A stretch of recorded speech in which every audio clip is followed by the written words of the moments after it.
마태복음 6장 9절 10절 말씀입니다. 오늘 말씀 마태복음 6장 9절 10절 말씀입니다.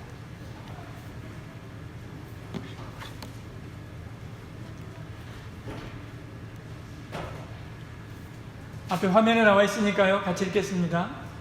그러므로 너희는 이렇게 기도하라. 하늘에 계신 우리 아버지여, 이름이 거룩히 여김을 받으시오. 나라가 임하시오. 뜻이 하늘에서 이루어진 것 같이 땅에서도 이루어지이다. 아멘. 우리는 지금까지 교회에 관한 말씀 함께 나누었습니다. 교회를 세우는 교회라고 하는 표어를 받아서 교회에 관한 주제의 말씀도 계속하고 있습니다. 교회는 뭔가, 그리고 교회는 무엇을 해야 되는가.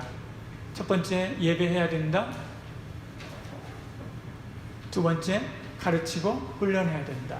그 말씀들 지난주 계속 그 말씀들 나누었습니다.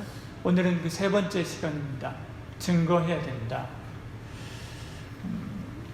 이 사진은 지난주 목요일에 신문 보다가 인상적이어서 찍어놓은 사진입니다. 여러분, 요즘에 이란하고 미국하고 전쟁할 듯 말 듯 하다가 지금 잠시 이제 멈췄지 않습니까? 그때는 이제 목요일 날은 이란이 보복 공격을 했고 미국이 거기에 대해서 어떻게 반응할 것인가에 대해서 다들 관심을 기울이고 있었던 그때였습니다. 국민일보 일면에 이런 기사가 나왔습니다. 다른 신문도 마찬가지로 이 기사가 나왔겠지요? 그렇습니다. 근데 국민일보는 두 가지가 있습니다. 저렇게 일반 세상에 관한 내용들을 하는 게 있는가 하면 또 미션 라이프라고 해서 뒤에 부록으로 붙어서 교회와 신앙에 관한 기사들을 실는 면들이 따로 있습니다. 미션 라이프의 첫 번째 기사는 저것입니다.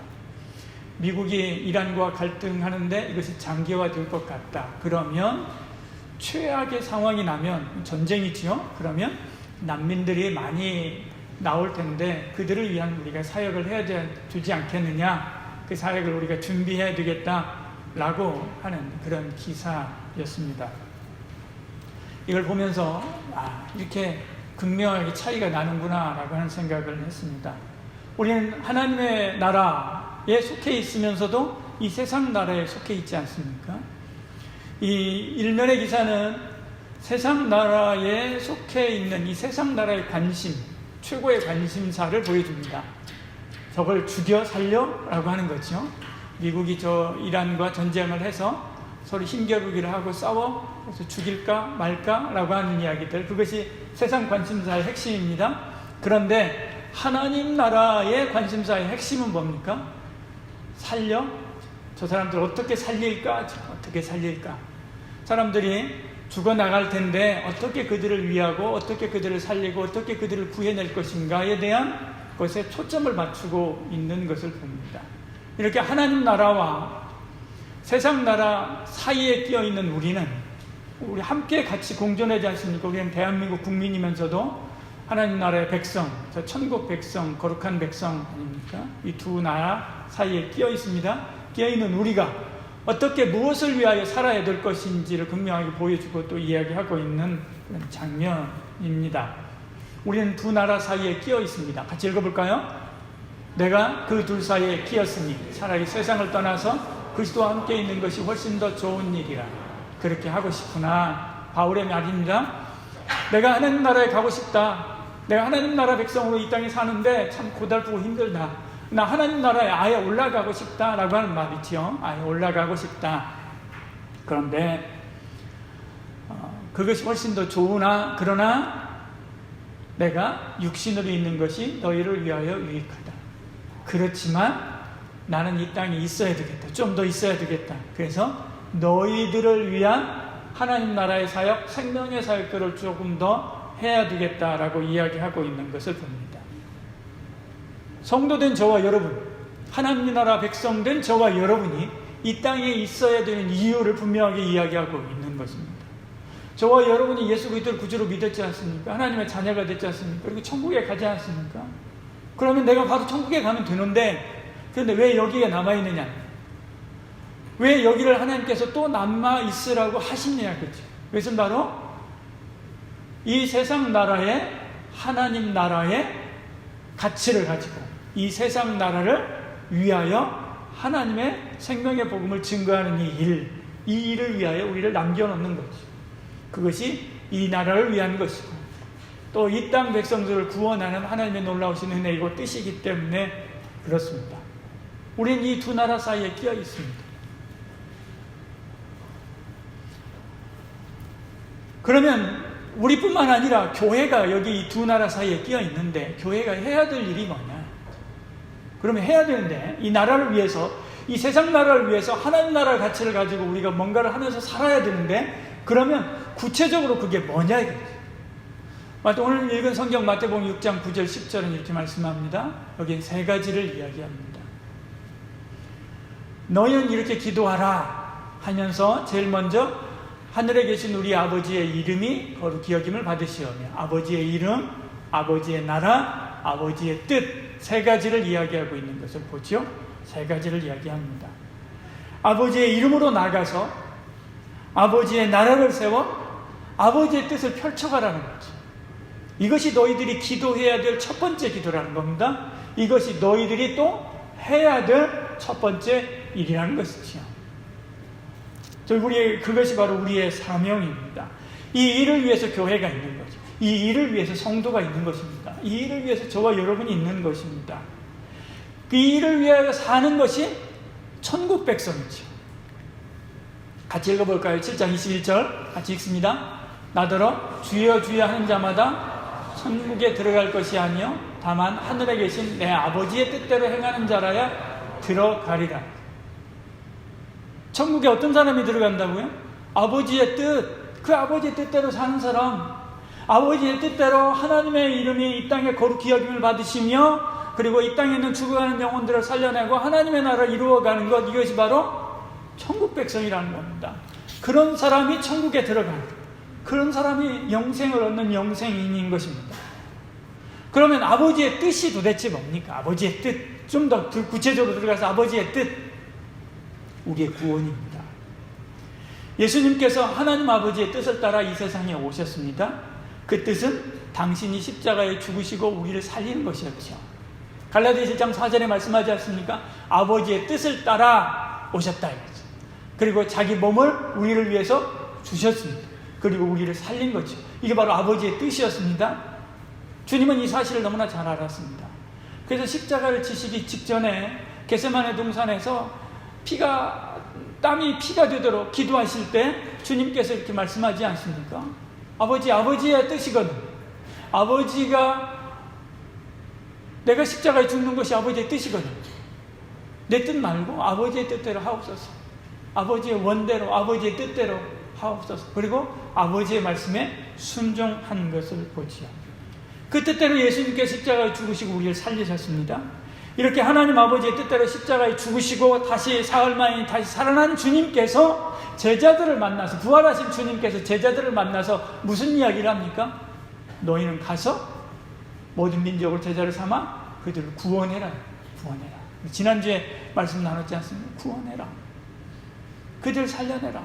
내가 아버지의 뜻대로 와가지고 그들을 살리기 위해서 십자가에 죽은 것처럼 너희도 가서 아버지의 뜻대로 가서 그들을 살려내는 일들을 해야 된다. 이것이 바로 하나님 아버지의 뜻이고 이것이 바로 내 뜻이다. 예수님의 뜻이다. 그러면서 제자들에게 사명을 주신 것을 보지요. 이것만이 이 세상 나라가 사는 유일한 길입니다. 이 세상 나라에 하나님 나라가 겹쳐 있지 않다면, 하나님의 백성들 하나님께서 보내지 않는다면 이 세상은 벌써 지옥이 되고 남았을 것입니다. 그러함에도 불구하고 지금도 세상이 불완전하고 전쟁하고 서로 싸우고 그럼에도 불구하고 지금도 이 정도 유지하고 있는 것은 하나님께서 끊임없이 하나님의 백성들을 보내고 하나님의 뜻대로 그들이 가서 그들을 섬기고 살리는 사역들을 감당하기 때문에 그런 것이지. 인류가 사는 유일한 길은, 이 나라와 이 민족이 사는 유일한 길은 복음 전도하는 것입니다. 니느웨가 산 게 뭐 때문입니까? 요나의 전도 때문에 살았어요. 신약의 말씀입니다. 신약에서 구약을 해석하는 것입니다. 요나의 전도를 듣고 회개하였기 때문에 니느웨가 살아났다. 그렇게 말씀하고 있지 않습니까? 전도 때문에 니느웨가 살아난 거죠. 반면에 소돔과 고모라는 왜 멸망했습니까? 롯이 그의 뜻대로 전하지 않고 오히려 소돔과 고모라에 동화되었기 때문에 그렇습니다. 그 동화된 증거가 뭡니까? 롯의 아내가 그 동화된 증거고요. 그 딸들이 동화된 증거 아닙니까?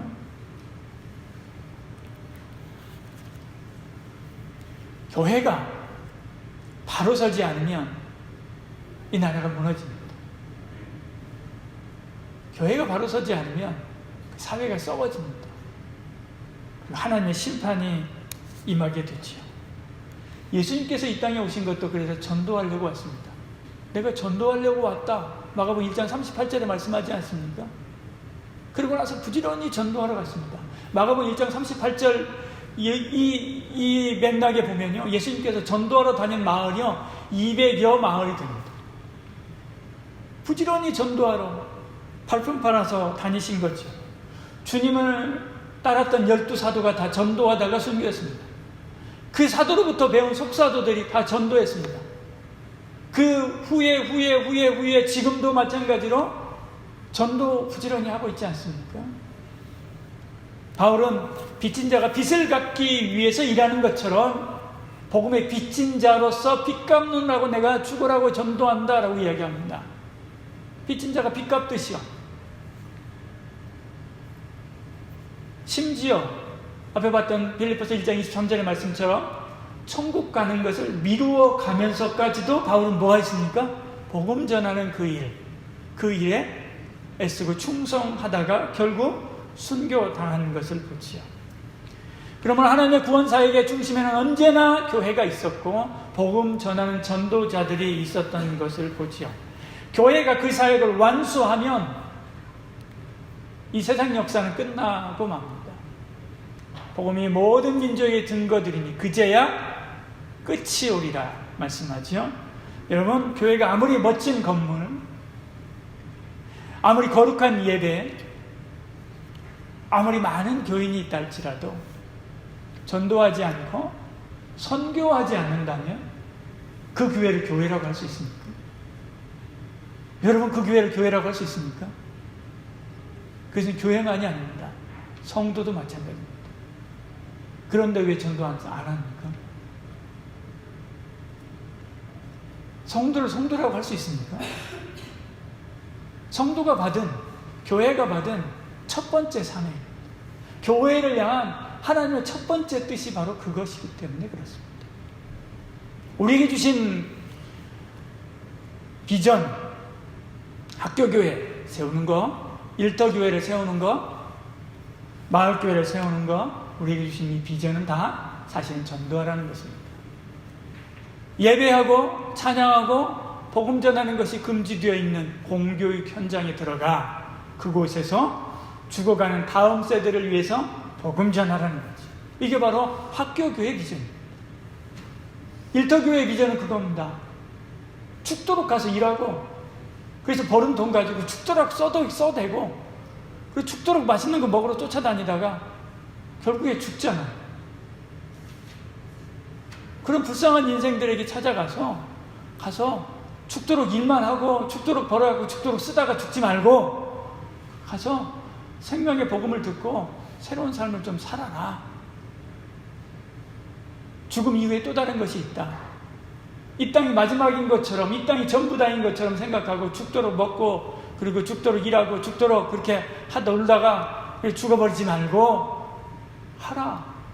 이게 바로 일터교회 아닙니까? 마을교회는요, 우리의 삶의 현장 속속들이 구석구석 들어가서 내 옆에 있는 내 친구, 나와 함께 버스를 타고 나와 함께 탁구를 치고 나와 함께 노는, 나와 함께 국밥을 먹는, 나와 함께 음식을 먹는, 나와 함께 같은 거리를 가고 같은 버스를 타고 같은 택시를 타고 다니는 그런 사람들, 그들에게 복음 전하라는 거죠. 여러분, 올해는 부지런히 복음 전하는 저와 여러분들에게 축복합니다. 이것이 바로 우리가 받은 사명입니다. 첫 번째 일입니다. 그런데 복음을 전하되 우리가 하나님 앞에서 거룩하고 성결한 삶을 살아야 됩니다.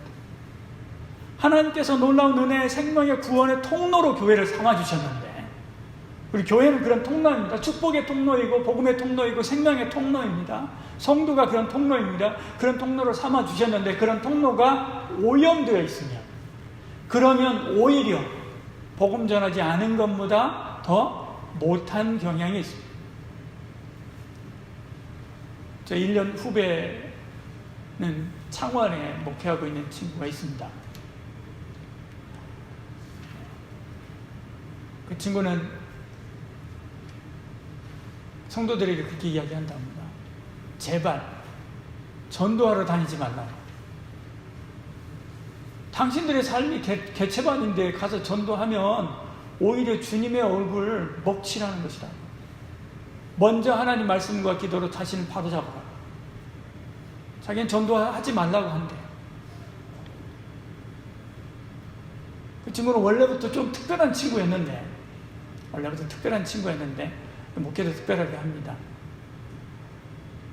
그런데도 불구하고 그 교회에 많은 친구들이 와서, 또 많은 사람들이 와서, 많은 성도들이 와서 자리를 메우고 말씀을 듣고 은혜를 받고 그럽니다.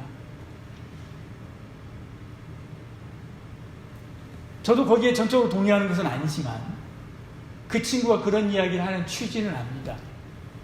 우리가 가서 복음을 열심히 전하는데 내 삶이 엉망이라면 오히려 복음 전하는 것이 역효과가 될 수 있기 때문에 그렇지.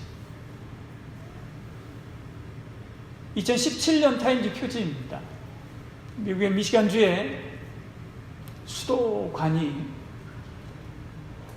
거기는 강물의 약간 특성이 특별한가 봅니다. 어쨌든 수도관을 파괴를 시켜서 중금속이 나오고 그리고 납이 나왔습니다. 한 3,000여 명 정도 아이들이 납중독, 중금속 중독에 걸렸습니다. 그것 때문에 계속 민원을 넣는데 주정부에서는 그걸 안 해준 거였어요. 결국에는 그런 아이들이 많이 나오니까, 한 3,000명 정도가 그렇게 나오니까, 그러니까 수도관 교체를 전부 다 합니다. 2017년에 결국 전체 수도관 교체를 다 했습니다. 우리나라도 마찬가지죠. 우리나라 이런 수도관이요, 여러분 오래된 집이나 오래된 지역에 사실 때 수도관 한 번씩 점검해 보시길 바랍니다. 이런 수도관이 우리나라 수도관의 22%를 차지한답니다. 서울에서 부산 가는 거리의 25배에 달하는 거리입니다. 이런 수도관을 통해서 물이 들어오면 아무리 깨끗한 물이라 할지라도 그 물을 마실 때 오염되지 않겠습니까? 하나님께서는 우리 보고 우리를 거룩한 통로, 생명의 통로로 삼아주셨는데 우리가 거룩한 삶을 살지 않으면 오히려 우리가 사람을 죽이는 역할을 할 수가 있다는 거죠. 그래서 하나님께서는 우리가 거룩한 삶을 살기를 원하셨습니다. 같이 읽어볼까요? 같이 읽습니다. 하나님의 뜻은 이것이니 너희의 거룩함이라. 예, 거룩한 삶을 살아야 돼. 하나님의 뜻이 뭐라고요? 거룩함이에요. 내가 거룩하니 너희도 거룩하라 라고 하는 구약의 말씀뿐만 아니라 신약에도 너희 거룩한 삶을 살아야 된다 이렇게 말씀하는 것을 보지요. 하나님은 우리를 이 거룩한 삶을 위해서 부르셨습니다. 디모데후서 1장 9절에 말씀하죠. 거룩한 소명으로. 에베소 1장 4절에 말씀하죠. 거룩하고 흠이 없게 하려고 그리스도 안에서 우리를 택했다 이렇게 말씀하죠. 데살로니가 전서 5장 23절에도 말씀하지 않습니까? 온전히 거룩하게 하시고, 하나님 아버지께서 우리가 거룩한 삶 살기를 원하시고 계시는 줄 여러분 믿으시기를 바랍니다. 하나님의 뜻은 이것이 너희의 거룩함이라. 예수님의 뜻도 마찬가지입니다. 이 뜻을 따라 예수 그리스도의 몸을 단번에 들이심으로 말미암아 우리가 거룩함을 얻었노라. 그러므로 예수도 자기 피로 백성을 거룩하게 하려고 하나님의 예수님의 의도지 않습니까? 하려고. 예수님의 뜻, 성자 하나님의 뜻도 우리의 거룩함입니다. 성령님도 우리를 거룩하게 하십니다. 성령 안에서 거룩하게 되어. 우리 성령 안에서 거룩하게 되죠. 성부, 성자, 성령 하나님의 뜻이 뭡니까? 거룩함입니다. 우리는 성부, 성자, 성령 하나님의 뜻을 따라 거룩한 백성으로 부름받았습니다. 그래서 거룩한 나라요 그렇게 말씀하지 않습니까? 너희는 거룩한 나라요. 그러므로 어떻게 살아야 돼요? 거룩하게 살아야 되지. 거룩한 자가 되어야 됩니다. 오직 너희를 부르신 거룩한 이처럼 너희도 모든 행실에 거룩한 자가 되라. 여러분 스스로 한번 돌아보십시오. 나는 거룩한 삶을 살고 있는가? 세상 사람들과 똑같이 살고 있지 않는가? 우리의 가정은 거룩하고 성결한 가정인가? 돌아보시기를 바랍니다. 교회에서보다 여러분의 삶의 현장에 가서 더더욱이나 여러분의 삶의 현장에서 여러분 정말 거룩한 삶을 살고 있습니까? 세상 사람들과 구별된 삶을 살고 있습니까? 그들 앞에서 성결하고 거룩한 삶으로 그들에게 그리스도의 향기를 나는 그런 삶을 살고 있습니까? 세상에서 내가 누구인가? 아무도 보지 않는 데서 나는 누구인가? 아무도 보지 않는 데서 나는 거룩한 삶을 살고 있는가? 한번 스스로 점검해 봐야 됩니다. 내가 세상에서 술 취하고 방탕했다면, 욕심이 가득해서 얍삽하고 그리고 야비하게 산다면, 입만 열면 험담하고 시기하고 질투한다면 같은 입으로 전하는 그 복음이 신뢰성이 있겠습니까? 당신이 믿는 하나님이라면 난 절대 믿지 않겠다라고 하는 말이 절로 나오지 않겠습니까? 우리는 거룩한 제사장이 되어서 거룩한 사람으로, 거룩한 삶으로 사람들을 섬겨야 됩니다. 말씀하지 않습니까? 베드로전서 2장 5절이나 고린도전서 7장 14절, 특별히 고린도전서 7장 14절 보십시오. 믿지 아니하는 남편이 아내로 말미암아 거룩하게 되고, 가장 가까이 있는 사람이요 나의 거룩한 삶을 보고 그 사람이 거룩하게 변해가는 거예요. 거룩한 영향력을 끼치는 거예요.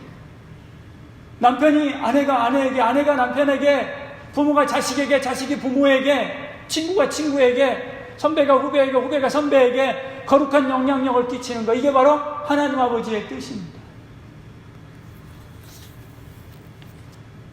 조모 케냐타라고 하는 케냐 초대 대통령이 있습니다. 여러분 검색해서 찾아보면 알겠지만 산적같이 이렇게 생긴 분입니다. 근데 그분이 그런 얘기를 했습니다. 선교사들이 왔을 때 그들은 성경을 가지고 있었고 우리는 땅을 가지고 있었다. 기도합시다 라고 한 후에 눈을 떴을 때 그들은 땅을 가지고 있었고 우리는 성경을 가지고 있었다 라고 이야기를 합니다.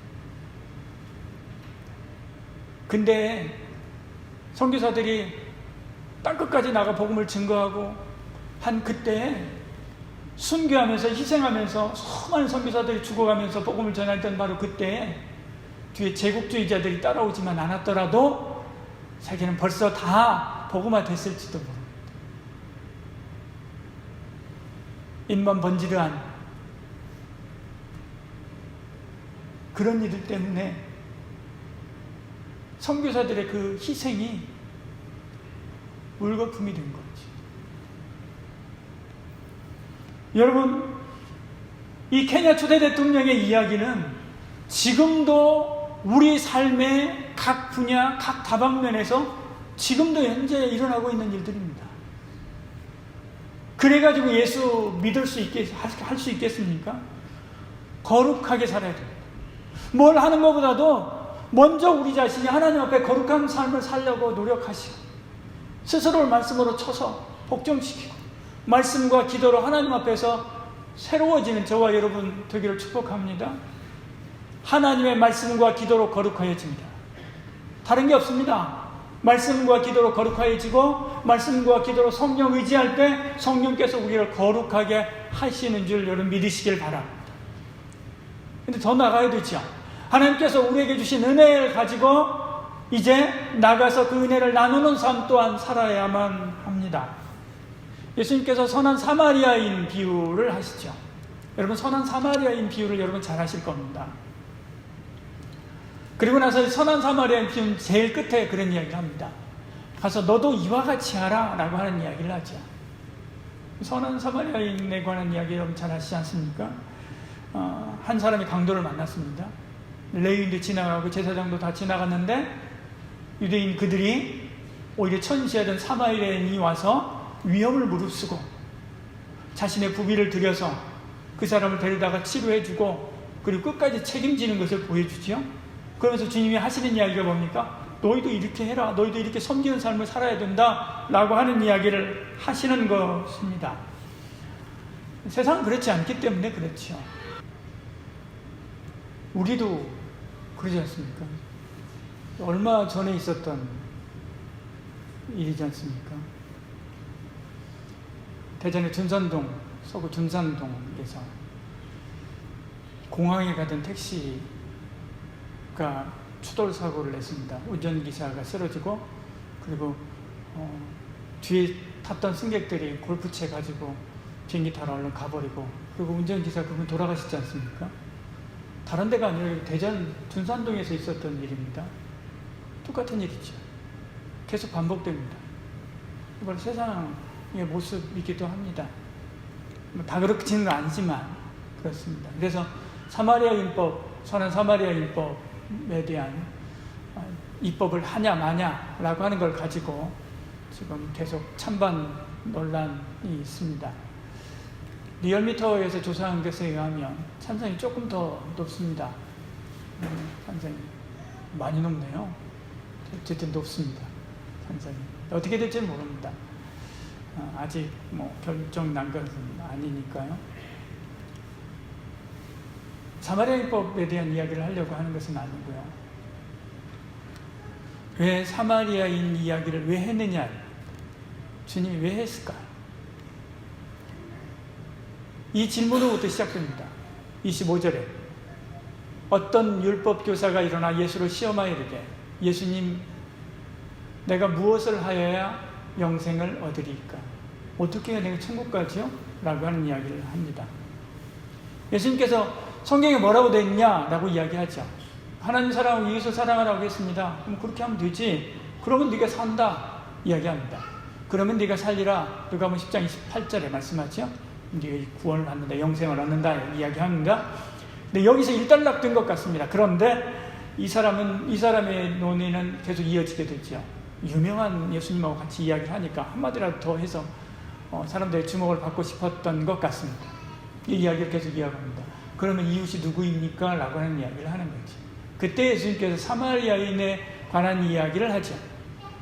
선한 사마리아인 이야기를 합니다. 그리고 나서 뭐라고 이야기해요?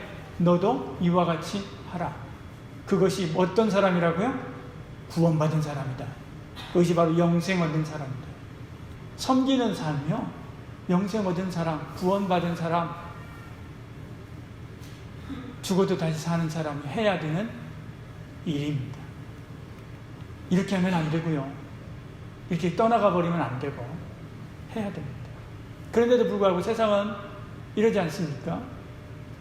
전주에 그 성금 기탁한 거, 무명의 사람이 성금 기탁한 거 훔쳐 도망가다가 또 붙잡혔지 않습니까? 이렇습니다. 오늘날 교회가, 성도가 레위인처럼, 제사장처럼, 이 세상 사람들처럼 그렇게 살아가고 있지 않는지 한번 돌아보아야만 합니다. 우리 교회도 마찬가지입니다. 이 지역사회하고 불화하면 안 됩니다. 이 지역을 위해서 할 수 있는 일들이 무엇이 있을까를 찾아야 돼요. 그리고 해야 됩니다. 고독사 문제, 실업 문제, 여러 가지 많은 문제들이 있죠. 이 농촌사회이기도 하고, 그래서 생긴 여러 가지 문제들, 이 주변에 있는 가게들, 대학가하고 연결되어 있는 이런 가게들, 이런 가게들의 여러 가지 고충과 어려움들도 있습니다.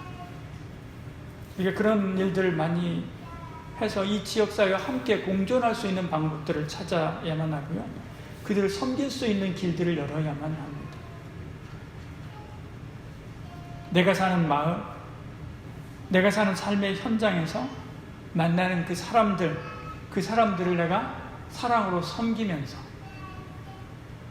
내가 사는 그 사회가 36.5도의 사람의 온기가 있는 그런 사회로 변화시켜 가야만 합니다.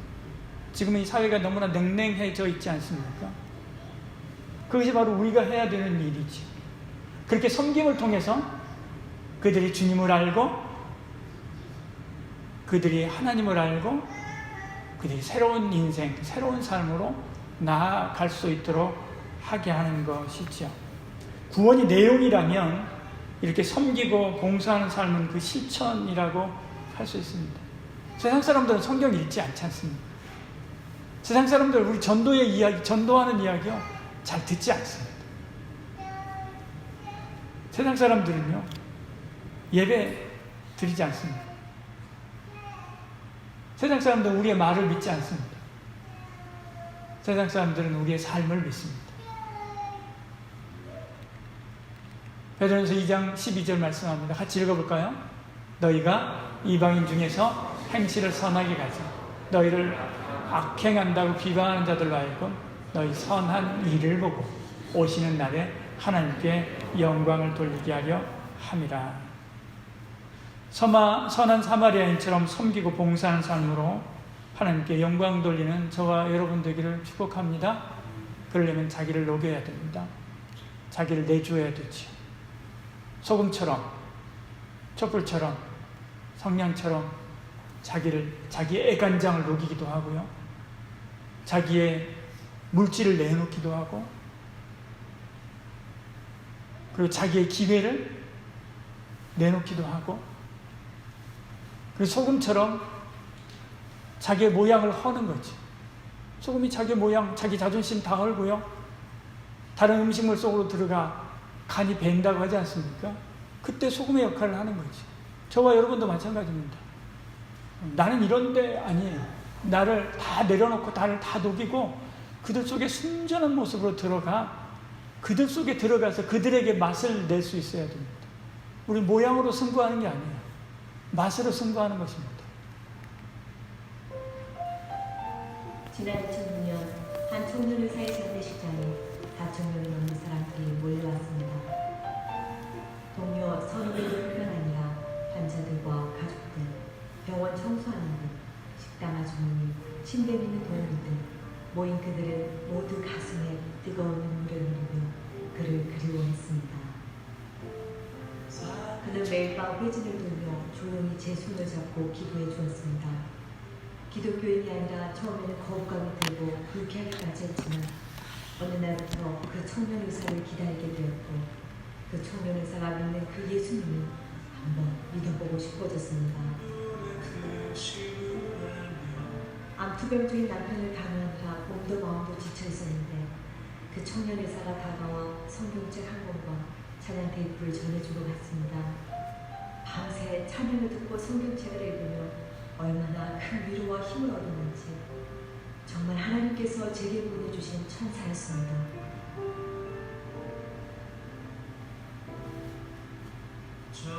병원 매점 앞에서 오랫동안 구두를 닦아왔는데 제게 항상 허리를 굽혀 공손하게 인사하는 의사는 그 청년이 평생 처음이었습니다.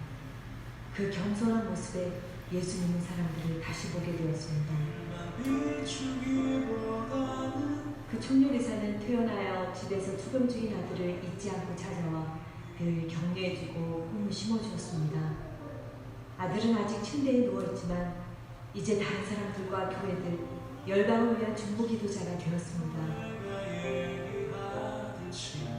일일이 다 열거할 수 없는 수많은 사람들에게 사랑을 나눈 그 청년 의사는 바로 고려대학교 의과대학병원의 내과 전문의였던 안수연 형제입니다. 의사로서 심히 바쁘고 분주한 가운데서도 그는 늘 마음의 귀를 열어 환자들의 얘기를 들어주었고 죽음을 맞이한 환자의 가족들을 위로하기 위해 명한실을 찾기도 했습니다. 돈이 없는 환자 대신 병원비를 내어주기도 했으며 2000년도에 있었던 전국 의사파업대회는 수많은 비난과 불이익의 위협 속에서도 홀로 병원에 남아 밤을 새우고 끼니를 걸러가며 환자들을 지켰습니다. 2006년 33세에 하나님의 부르심을 받기 전까지 그는 평생 참 의사로서 청년 모임과 성경 공부 인도자, 주일학교 교사, 성가대원으로서 하나님께 우선순위를 두고 늘 예수님을 닮기 위해 자신의 모든 것을 아낌없이 나누어 주었습니다.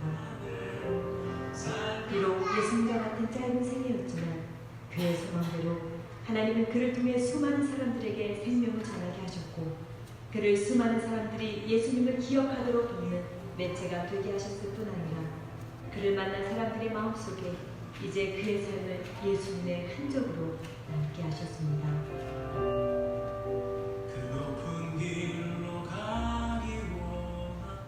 여러분은 누군가에게 하나님이 보내주신 천사처럼 누군가에게 그렇게 섬기는 삶을 살아보았습니까?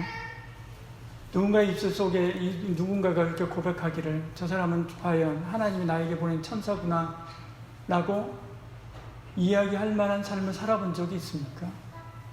그렇게 살아가는 저와 여러분들에게 소원합니다. 여러분의 장례식에 저렇게 많은 사람들이 와서 울며 애타해 줄 수 있는 그런 삶 살아가는 저와 여러분 되기를 축복합니다. 하나님께서 그것을 우리에게 원하시는 줄 믿습니다. 기도하겠습니다.